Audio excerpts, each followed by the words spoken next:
वजारत ख़जाना ने 8 फरवरी के इंतखाबात के लिए इलेक्शन कमीशन को 1-2 रोज़ में मतलूबा फ़ंड्स जारी करने की यकीन दहानी करा दी। सेक्रेटरी ख़जाना इमदादुल्लाह ने इलेक्शन कमीशन हुकाम से मुलाकात के बाद मीडिया से गुफ्तगू में बताया कि इलेक्शन कमीशन की तरफ से 14 नवंबर को फ़ंड्स की फराहमी के लिए लिखा गया ख़त वजारत ख़जाना को 18 नवंबर को मौसूल हुआ। फ़ंड्स के इजरा के लिए मुख्तलिफ सतह से मंजूरी ज़रूरी होती है। बोले अगले 2 दिन में इलेक्शन कमीशन के मतलूबा फ़ंड्स जारी कर दिए जाएंगे। इलेक्शन कमीशन ऑफ पाकिस्तान ने 8 फरवरी के इलेक्शन के लिए फंड्स जारी न करने पर सेक्रेटरी खजाना को तलब किया था।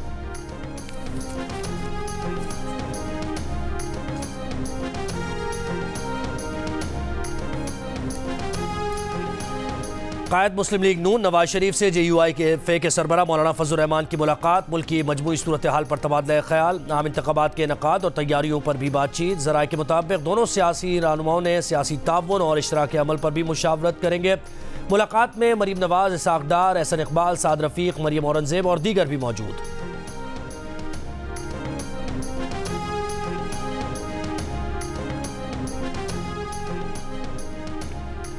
साबिक चेयरमैन PTI का साइफर केस में जनरल रिटायर्ड बाजवा को अदालत ले जाने का ऐलान। अडियाला जेल में केस की समाअत पर सहाफ़ियों से गैर रस्मी गुफ्तगू में कहा अमरीकी सफ़ीर डोनाल्ड लू के कहने पर सब कुछ किया। वो जनरल बाजवा को अदालत लेकर जाएंगे और अमरीकी सिफारत खाने के ऑफिशल्स को भी गवाह बनाएंगे। एक सवाल के जवाब में कहा कि बुशरा बीबी की शक्ल देखी ही तब थी जिस दिन निकाह हुआ था। बच्चों को अपनी वालिदा के खिलाफ बयान देने का कहा जा रहा है। उनसे किसी ने मुज़ाकरात नहीं किए। जिस तरह उन्हें पकड़ा गया सब एक प्लान था। इसी प्लान के तहत नवाज शरीफ पाकिस्तान आए। कहा चंद सियासी रहनुमाओं के पार्टी छोड़ने पर शुक्रिया अदा करते हैं, लिख कर देने को तैयार हैं कि इलेक्शन PTI ही जीतेगी। साइफर केस में साबिक चेयरमैन PTI और शाह महमूद कुरैशी पर 12 दिसंबर को फर्द जुर्म आयद की जाएगी।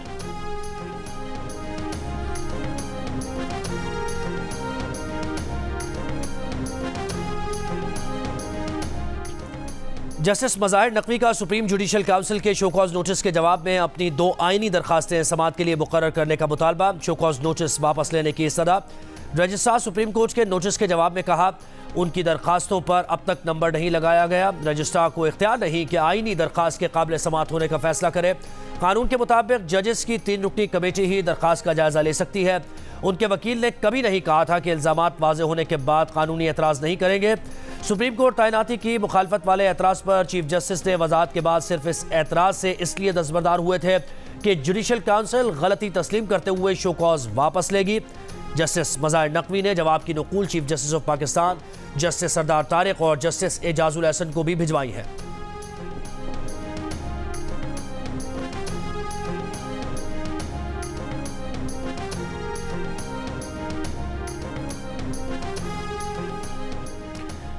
नून लीग के रहनुमा राना सनाउल्लाह ने दानियाल अजीज़ की एहसन इकबाल पर तनकीद को टिकट का झगड़ा करार दे दिया। कहा दानियाल अजीज़ इस हल्के से अवैस कासिम और एहसन इकबाल अपने बेटे अहमद इकबाल को मैदान में उतारना चाहते हैं। बोले टिकट का फैसला उम्र की बुनियाद पर नहीं जीतने के इम्कानात पर होता है। मसला महंगाई था तो दानियाल अजीज़ 16 माह की हुकूमत के दौरान खामोश क्यों रहे।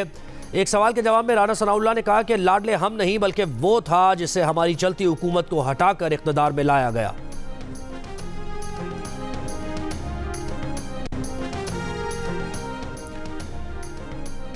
मैंने कभी किसी के टिकट के लिए सिफारिश नहीं की। जिसे पार्टी समझती है कि वो जीत सकता है उसे टिकट दे दे, मेरा कोई इख्तिलाफ नहीं। दानियाल अजीज़ का राना सनाउल्लाह के इल्ज़ाम पर रद्द-ए-अमल। कहते हैं पार्टी की सीट ज़ाया करनी है तो इनकी मर्जी। बोले वो 5 साल से महंगाई समेत हर सतह के मसाइल पर पार्टी में बात कर रहे हैं, शायद राना सनाउल्लाह इस बात से वाकिफ नहीं। MQM ने हल्काबंदियों पर एतराज़ात पर इलेक्शन कमीशन के फैसलों को यकतरफा और बाय डिज़ाइन करार दिया। खालिद मकबूल सिद्दीकी ने कहा कि पीपल्स पार्टी के तमाम एतराज़ात कबूल होना और बाकी तमाम जमातों के मुस्तरद होना महज इत्तेफाक नहीं। इलेक्शन कमीशन के मेंबर सिंध एजाज अनवर चौहान और पीपल्स पार्टी के एक दूसरे के मफादात का तहफ़्फ़ुज़ कर रहे हैं। सिंध की निगरान हुकूमत पीपल्स पार्टी के मफादात की निगरान है। रहनुमा पीपल्स पार्टी सईद गनी का कहना है कि जब उनकी जमात लेवल प्लेइंग फील्ड की बात करती है तो इसमें PTI समेत तमाम जमातें शामिल हैं। नून लीग के लोग बरमला लाडला टैग का एतराफ़ करके नवाज शरीफ की सियासत का जनाजा निकाल रहे हैं।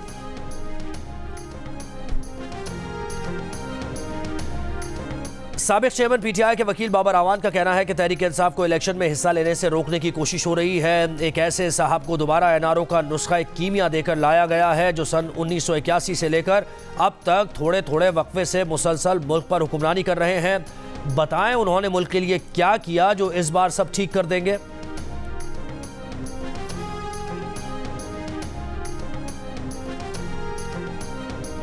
परवेज इलाही और दीगर के खिलाफ 1 अरब 23 करोड़ रुपए से ज्यादा की करप्शन का रेफरेंस समाअत के लिए मुकर्रर। लाहौर की एहतसाब अदालत में जांच पड़ताल मुकम्मल। रेफरेंस में इल्जाम आयद किया गया है कि परवेज इलाही, मुनिस इलाही और दीगर ने कौमी खजाने को नुकसान पहुंचाया। परवेज इलाही ने ओहदे का गलत इस्तेमाल किया।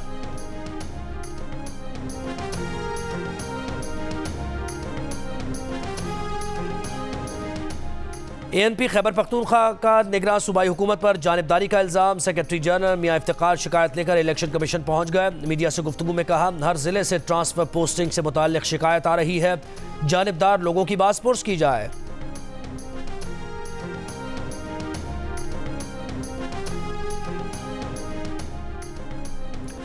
इसराइली टैंक्स और आर्म्ड पर्सोनल कैरियर्स की खान यूनुस की अतराफ पेशकदमी। फ़ज़ा से शदीद बमबारी भी जारी। अरब मीडिया के मुताबिक इसराइली फ़ौज ने फ़लस्तीनियों को मिस्र के साथ रफ़ा बॉर्डर की तरफ धकेलना शुरू कर दिया है। खान यूनुस के रिहायशियों को इलाका छोड़ने का हुक्म। इसराइली फ़ौज का गाज़ा में हमास के 200 से ज़ायद ठिकानों को निशाना बनाने का दावा। इसराइली फ़ौज ने स्कूल को निशाना बनाने की भी तस्दीक कर दी। कहा वहाँ हमास का अड्डा था। लबनान से शिमाली इसराइल पर फायर होने वाले मार्टर गोलों के हमलों में 3 इसराइली फ़ौजी ज़ख्मी हो गए। अमेरिकी मीडिया के मुताबिक लबनान से दागे गए मार्टर गोलों ने यफ्ता और क्यूबीस के इसराइली फ़ौजी चेकपोस्ट को निशाना बनाया। लबनानी न्यूज़ एजेंसी के मुताबिक इसराइली फ़ौज और फ़ज़ाइया ने लबनान के कई सरहदी देहात पर हमले किए।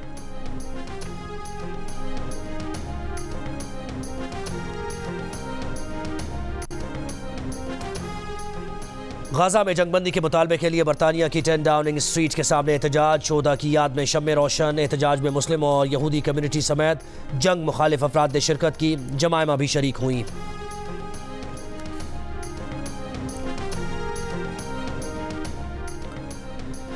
गैस निर्ख में इजाफे के बाद फैक्ट्रीज नहीं चला सकते। गैस कीमतें ओगरा की तजवीज़ से ज़्यादा बढ़ाने पर सिंध और बलूचिस्तान में सनतकारों का एहतजाज। सनतें बंद कर दी।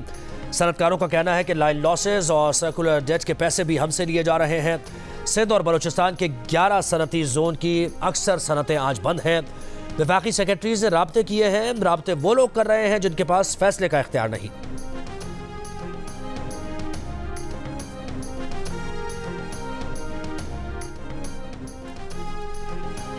IMF एग्जीक्यूटिव बोर्ड के 14 दिसंबर तक के शेड्यूल में पाकिस्तान का केस शामिल नहीं। वजारत खजाना के हुकाम ने $70 करोड़ की अगली किस्त के लिए 7 दिसंबर को इजलास बुलाने का इम्कान जाहिर किया था।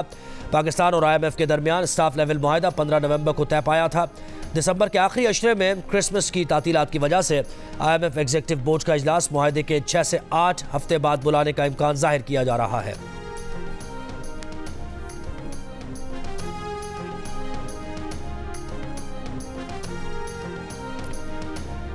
चेयरमैन नैब का शहरियों को हाउसिंग स्कीम्स के फ्रॉड से बचाने के लिए नई पॉलिसी लाने का ऐलान। बिल्डर और खरीदार के साथ रेगुलेटर भी पहले दिन से हर ट्रांजैक्शन का हिस्सा होगा।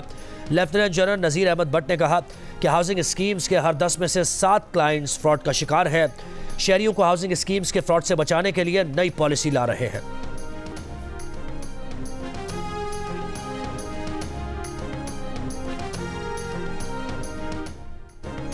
और बलूचिस्तान की डॉक्टर आलिया हैदर ने माहौलियाती तबाही के दौरान खिदमत सर अंजाम देने पर अवार्ड जीत लिया। दुबई में हुई अवार्ड की तकरीब में डॉक्टर आलिया के मुकाबिल फिलिपाइन और लीबिया के डॉक्टर्स भी नामजद थे। डॉक्टर आलिया हैदर को 2022 के सैलाब में बलूचिस्तान में मुफ्त तिब्बी सहूलतें देने पर अवार्ड दिया गया। डॉक्टर आलिया ने बलूचिस्तान, सिंध और पंजाब के सैलाब ज़दा इलाकों में मेडिकल कैंप्स लगाए थे।